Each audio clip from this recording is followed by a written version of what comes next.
NEET के नतीजों पर मचा कोहराम सुप्रीम कोर्ट में सुनवाई के बाद भी खत्म होने का नाम नहीं ले रहा है। सबसे बड़ा सवाल यह है कि आखिर जो अभ्यर्थी हैं उनकी तरफ से जो आरोप लगाए गए हैं उन आरोपों में कितनी सच्चाई है और क्या परीक्षा में वास्तविक तौर पर गड़बड़ी हुई है। इस बारे में हमारे साथ बात करने के लिए एक्सपर्ट डॉक्टर सीपी शर्मा साहब हैं, हम उनसे बात करते हैं। सर, आपसे ये जानना चाहेंगे कि जो गड़बड़ी के आरोप लग रहे हैं, इसमें वास्तविकता क्या है? आप अपने अनुभव के आधार पर आप किस नतीजे पर पहुंचे अभी तक? देखिए, मैं आपको ये बताना चाहता हूँ इसमें कि गड़बड़ी तो देखिए 100% हुआ है। गड़बड़ी तो गारंटेड इसमें ये हुआ है कि जो हमने अभी तक सारी चीजें देखी हैं, जैसे बच्चों के 719 मार्क्स, 718 मार्क्स, ये हुआ है, तो ये नेक्स्ट टू इम्पॉसिबल चीज है कि जो है ऐसा संभव ही नहीं। दूसरी बात, जो न्यूज़पेपर्स बता रहे हैं, न्यूज़ चैनल्स बता रहे हैं कि बिहार में जो है अरेस्ट किए गए हैं लोग, उन्होंने वहाँ पे कबूला है, बच्चे को एक को पकड़ा गया है, उसने वहाँ पे कबूला है कि हाँ उसको पहले ही पेपर मिल गया था, पेपर को आंसर को याद कराया गया है बच्चों को जो है। दूसरी बात ये भी इससे यहाँ से मतलब कंफर्म होता है कि पेपर जो है लीक हुआ है। तीसरी बात, 67 मार्क मतलब 67 स्टूडेंट्स को फुल 100% मार्क्स आना, ये भी संभव नहीं। ये संभव नहीं है क्योंकि आज तक की हिस्ट्री में नीट में एक दो बच्चों को कभी जो है 720 मार्क्स मिला है, फुल मार्क्स मिला है, और इस बार 67 बच्चों को और एक ही सेंटर के 6-6 स्टूडेंट को। तो ये सारी चीजें इस बात को इंडिकेट कर रही हैं कि पेपर में धांधली हुई है और ये बच्चों के साथ में बहुत इनजस्टिस हुआ है। अच्छा, ये बताइए कि आप एक बात कह रहे हैं कि 718, 719 यानी 718, 719 मार्क्स मिल ही नहीं सकते हैं। ये किस आधार पर आप कह रहे हैं, कैसे हैं? देखिए, इन्होंने कहा कि साहब हमने ग्रेस मार्क्स दिया, लेकिन जो एग्जाम का पहले कभी आज तक भी जो है ग्रेस मार्क्स कभी दिया नहीं गया। हिस्ट्री में जो है कभी, नीट की हिस्ट्री में कभी ग्रेस मार्क्स नहीं दिया गया। मैं इस बात को इस वजह से कह रहा हूं कि जो मार्किंग का पैटर्न है, जैसे मान लीजिए 720 मार्क्स का पेपर है, 180 क्वेश्चन मार्क्स 180 क्वेश्चन वहां पे दिया जा रहा है। सही क्वेश्चन के लिए +4 मार्क्स दिया जाता है, गलत के लिए -1 होता है। तो mathematically it is not possible. Mathematically या तो बच्चे का 716 नंबर आएगा या 715 नंबर आएगा मैक्सिमम, यदि एक क्वेश्चन भी गलत किया करेगा या छोड़ देगा तो। लेकिन 718 नंबर आना, 719 नंबर आना, ये संभव नहीं है। लेकिन वो जो कह रहे हैं अपनी बात को किसी तरीके से मैनिपुलेट किया जा रहा है कि जो है हमने ग्रेस मार्क्स दिया है, और ग्रेस मार्क्स बगैर किसी प्रोविजन के इस तरह नहीं दिया जाता है, और ना ही इसका कोई औचित्य है। या दिया जाता तो उसको पहले से जो है बच्चों को बताया जाता है कि भाई इस तरीके से चीजें की जाए। हर बार एनटीए कुछ अपना नया जोड़ देता है और जब एक्सपोज होते हैं तो उसके बाद में उसकी सफाई वो जो वहाँ पे प्रस्तुत करते हैं।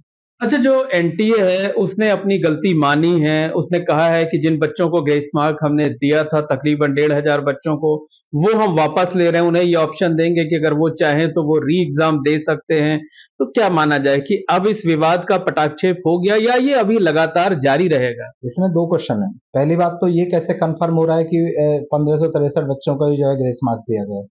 जब आप इस तरह का चीज कर सकते हैं तो आप तो अविश्वास के घेरे में है ही ना। तो बच्चों को ये भी तो एक्सप्लेनेशन चाहिए कि इस बात को आप जस्टिफाई करो, बच्चों के सामने इस बात को जस्टिफाई करो, सुप्रीम कोर्ट, माननीय सुप्रीम कोर्ट के सामने इस बात को जस्टिफाई करो कि आपने 1563 बच्चों को ग्रेस मार्क दिया है। और दूसरी बात कि चलो 1563 को आपने दिया, मान लो ये भी आपने प्रूव कर दिया, ये 720 मार्क्स को कैसे प्रूव करोगे?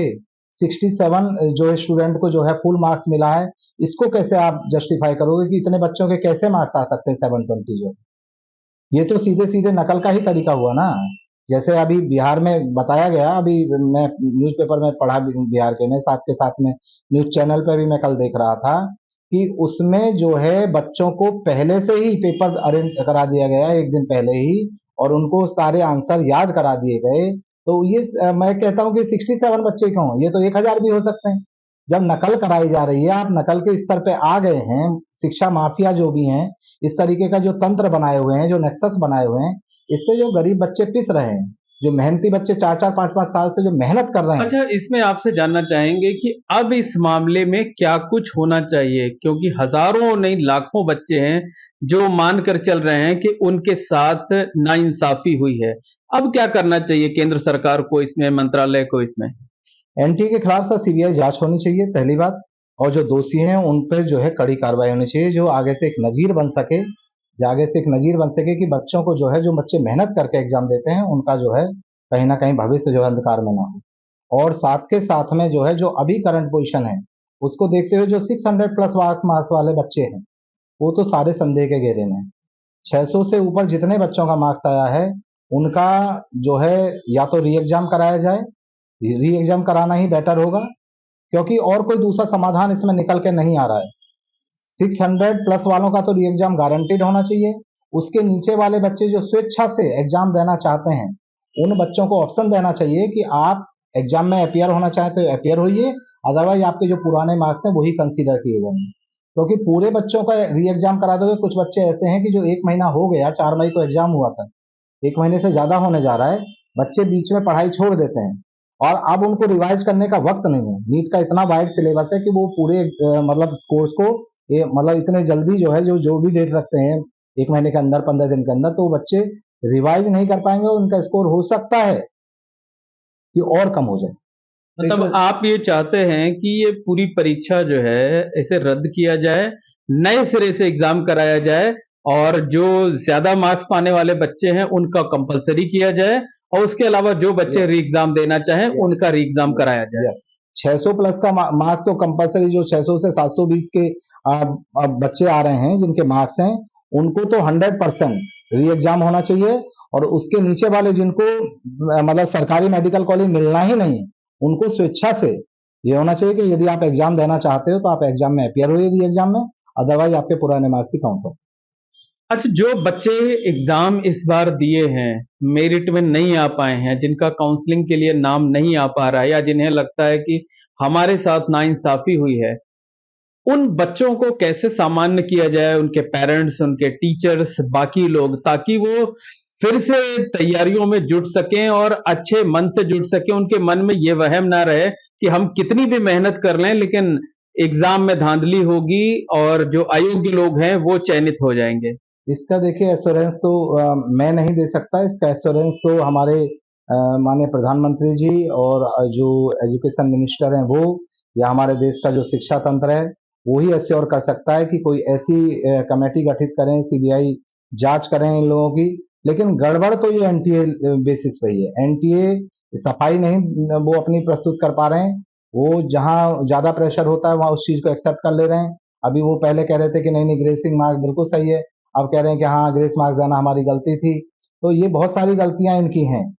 अब वो कैसे, जब नेशनल एजेंसी है और उसमें ये गलती हो रही है तो आप सोचिए साधारण एजेंसी जो एग्जाम कराती हैं उसमें क्या होगा। ये हमारे देश का बड़ा दुर्भाग्य है कि जितने भी पेपर हो रहे हैं सब में कहीं ना कहीं इस तरह की जो है कमियां आ रही हैं, लीक हो जा रहा है पेपर।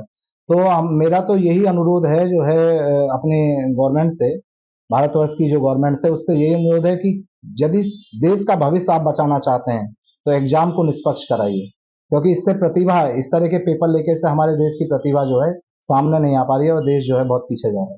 अच्छा, एक अंतिम सवाल ये है कि जो बच्चे नीट में शामिल हुए थे, उनको कामयाबी नहीं मिल पाई है, उनको क्या एडवाइस करना चाहेंगे कि वो क्या करें, अब किस तरह से नए सिरे से तैयारी करें या वेट करें या कोर्ट जाएं या क्या कुछ करें, जो है उन बच्चों को एक एक्सपर्ट होने के नाते आप क्या एडवाइस करेंगे? देखो बच्चों, मैं यही कहना चाहता हूँ, आप एक सेंटेंस में इसको सुन लीजिए, बाधाएं कब बांध सकी हैं आगे बढ़ने वालों को, विपदाएं कब रोक सकी हैं मरकर जीने वालों को। आप बिल्कुल भी इसके लिए निराश मत होइए। ऐसा नहीं है कि एक बार आपका पेपर खराब हो गया या इस तरह की चीज होगी। विश्वास रखिए, क्योंकि भरोसे पे ही दुनिया चलती है, और मुझे पूर्ण विश्वास है कि भारतवर्ष की जो प्रेजेंट सरकार है वो अच्छा काम करेगी और इस बारे में जरूर सोचेगी और बच्चों के भविष्य के लिए बहुत ही कोई कठोर कदम उठाएगी। तो आप बिल्कुल निराश ना हो और अपनी पढ़ाई में दोबारा से जुट जाइए।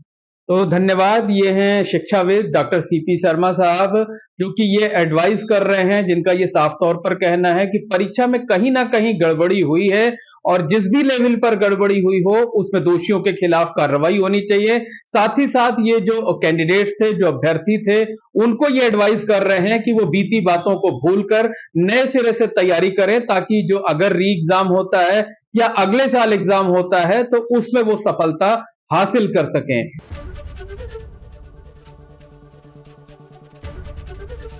एबीपी गंगा, खबर आपकी, जुबान आपकी।